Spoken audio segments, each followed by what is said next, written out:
So good evening class. So I'm gonna show you how to plot your plate number 6 and also your um, performance exam in a long size bond paper. So first, open your separate paper space of title black and set it on color black. Then,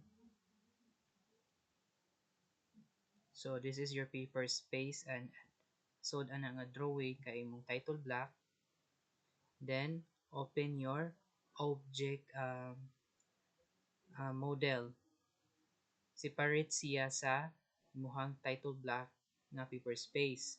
So, mao ni siya imuhang one. Pero imagine lang nga na human na nimo og drawing ang kanang object sa plate number 6 or imuhang performance exam manakag drawing human ana moduol ka sa layout 1. So mo ni ang layout 1, steady lang nimo ang cursor sa imong mouse, then imo siyang i-right click. Balhin sa nimo siya sa model, then i-right click. Then pangitaon nimo ang page setup manager. Again, from diri ka gikan sa model, imong i-click ang layout 1, then makita nimo ang bond paper, then imo siyang i-steady, then i-right click, then pangitaon nimo ang page setup manager which is kani page setup manager. Iniguman ana na makabasa kag asterisk layout asterisk, imo siyang i-modify. Then open nimo, click nimo siyang nga kuan printer/plotter name. Mao na siya, imagine lang ilisa nat pilion na to ang drawing or DWG to PDF or drawing to portable document file .pc3 kana imong pilion, i-click na nimo, and after ana ang paper size imong i-set.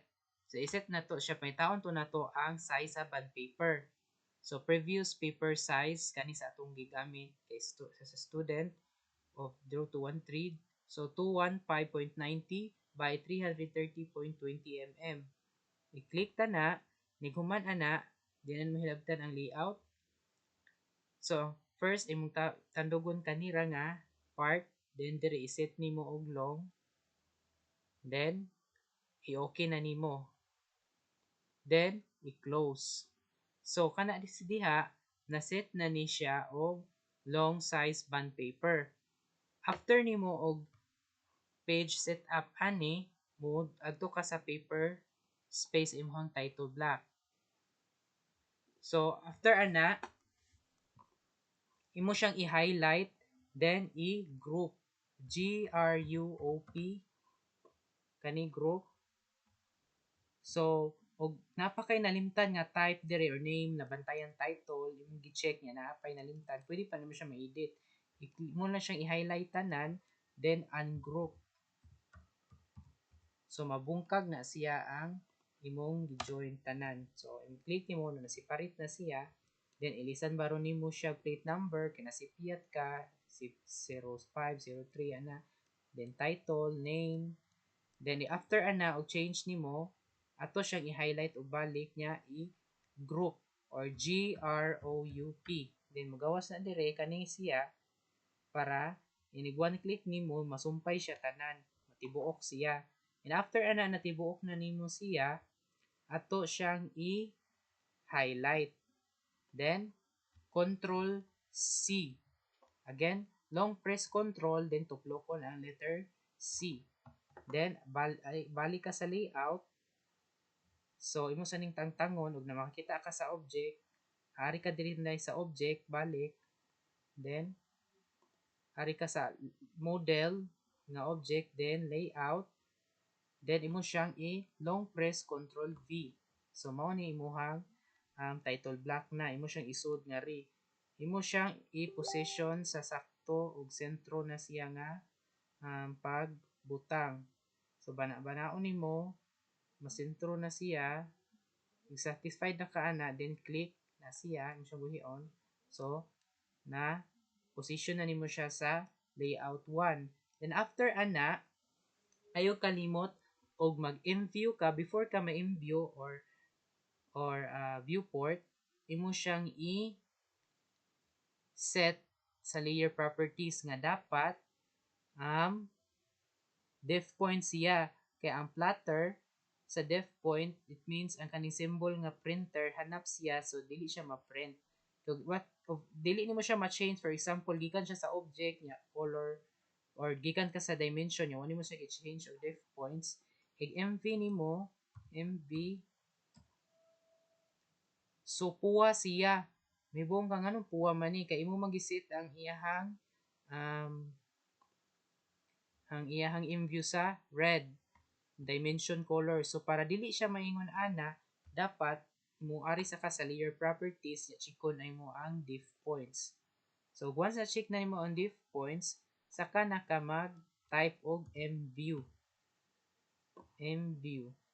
Then click ang space, then moadto ka sa edges niya, sa angle diha, pinaka edges diha na. So dili siya color.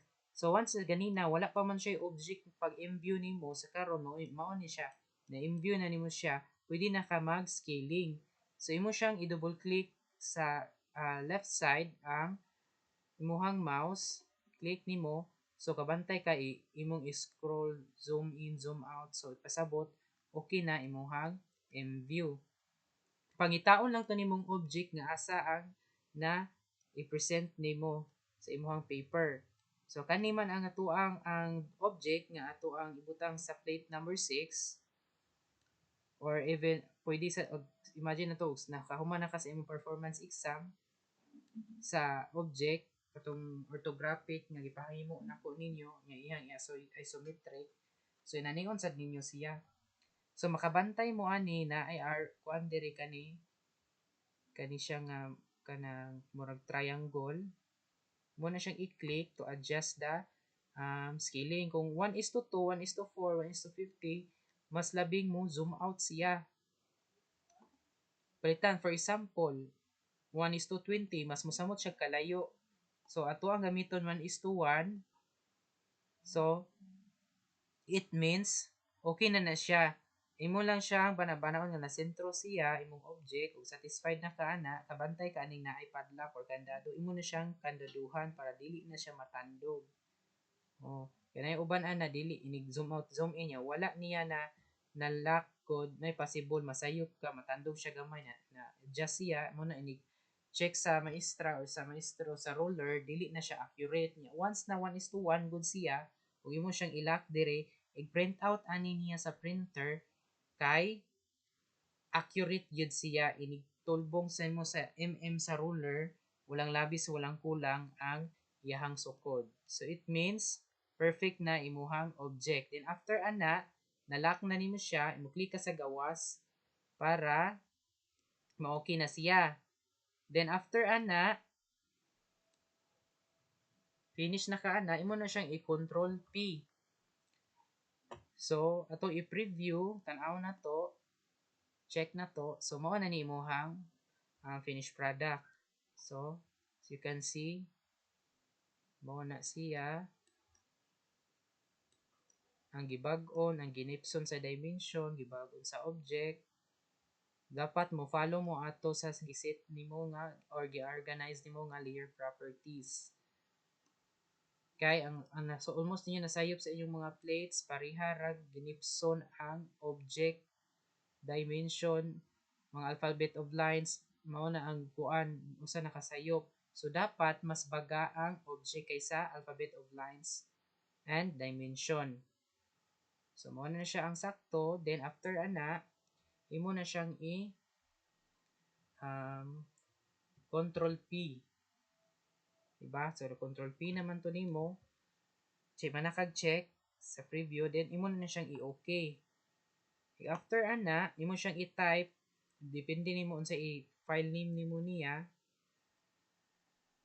So ang i-file name na nako ani sa download.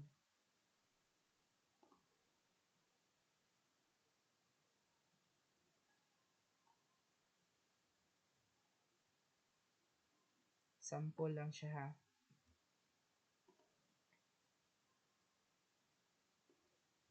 Hmm.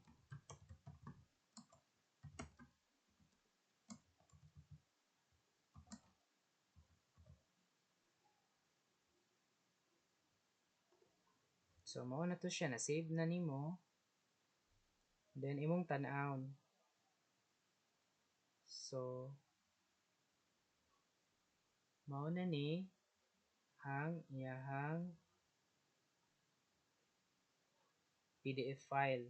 Then after ana, ug ganahan kag kung imo na siya na-set og PDF man, pwede na nimo ma-send sa Messenger sa imong kauban or sa atong mga internet nimo or sa mga silingan ninyo or sa asa mo nga nay kailang na ipa-print, i-send lang ninyo sa Messenger through PDF so that automatic ra na dito mo gawas ang hard copy. Unlike kung dili nimo siya i-PDF god ug mo send ka sa kananay mga printeran, for example tubangan sa eskwelahan sa PNHS, di na sila kahibaw o file ang inyuhang i-send kay wala may utukan.